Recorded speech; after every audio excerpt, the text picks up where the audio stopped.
Hey folks, it's Chris Dyer, the head instructor and owner at Reborn Martial Arts here in Springfield, Virginia. And we're going to begin a new series looking at individual techniques and how they can be utilized as either a blocking, locking, blow, or throwing techniques. And today we're going to begin with White Crane Spreads Its Wings. Okay, so the first part of this, and you'll see different versions of this depending on who's teaching it, what school or system that they've come from. But we're going to just begin with the way that I usually will teach this with people is our hands are in, say, a downwards position like so. And I'm going to begin with this idea of a check, and I step offline, and then my right hand is going to come up, twisting, and then this posture.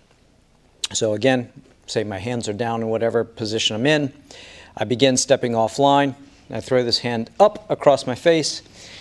I open my hands up and return back to this empty step. Now let's look at some of the ways that we can apply this.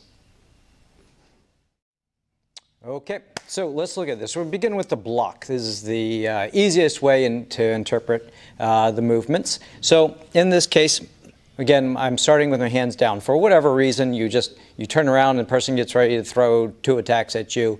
You're caught unawares, you're reaching for something in your pocket, whatever the case may be, your hands start down because our hands are going to be coming up in the next posture. So hands are down. He's going to begin throwing a strike. One strike. I'm going to step offline when I do this.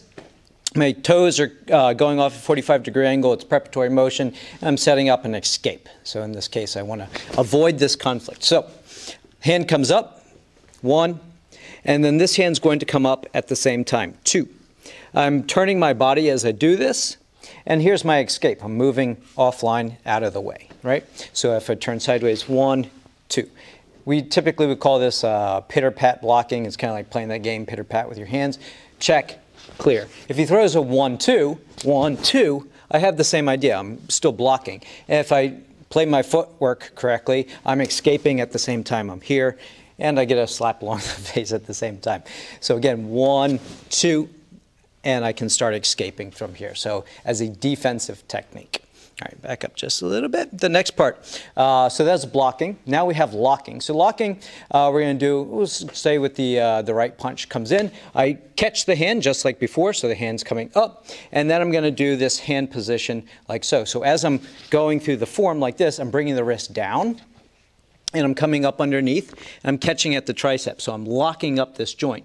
Now, if that next punch is throwing, I can control him through here, and again, I'm still cutting my angles. I'm escaping off this direction. So again, this 1, 2, and I'm coming up underneath like this. I'm manipulating the person's structure. So again, we have this wrenching of the arm. One more time, one, as this next punch might be coming in, I'm escaping over here, and then we get all kinds of other fun things that we can do from that position. So there's blocking and locking. The next part is blow. So it seems like your hands are just kind of floating out here like this, or blocking. That's easy to see. But how is this striking, right? So we can look at this a couple different ways. One, as I'm redirecting this hand, I'm pulling into this, this strike right here to the floating ribs. If it can go a little bit lower, it's a knockout strike right there. Boom, we're here, sorry. If I go a little bit higher with this 1, 2, we have this hand strike this position and then off balancing him in this position. So 1, 2 like so.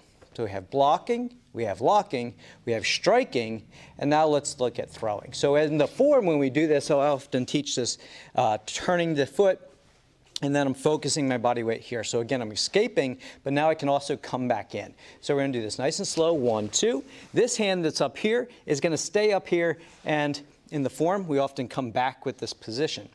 Again, if he throws this first punch, starts throwing that second punch, this hand is here, and is going to start displacing him, and it's going to make it really awkward to throw that next punch. I'm trapping this, cutting this line of attack off. Reset. One more time. 1, 2. So I'm catching this back here. The other hand that we used as a strike last time is actually going to come to the back towards the kidneys and apply pressure one direction, two directions. So we're here in our form. Reset. 1, 2. I'm back here. I push on the inside with my left hand, rotate with my right, and we're in this position down. And go a little bit faster now. And 1, 2. Down. Now, Mike's throwing real punches and doing real time, and I'm making it look really easy. In reality, this might get a little sloppy. We all know this. So let's actually look at what this might look like. He's going to give me a 1-2, and we're here. All right.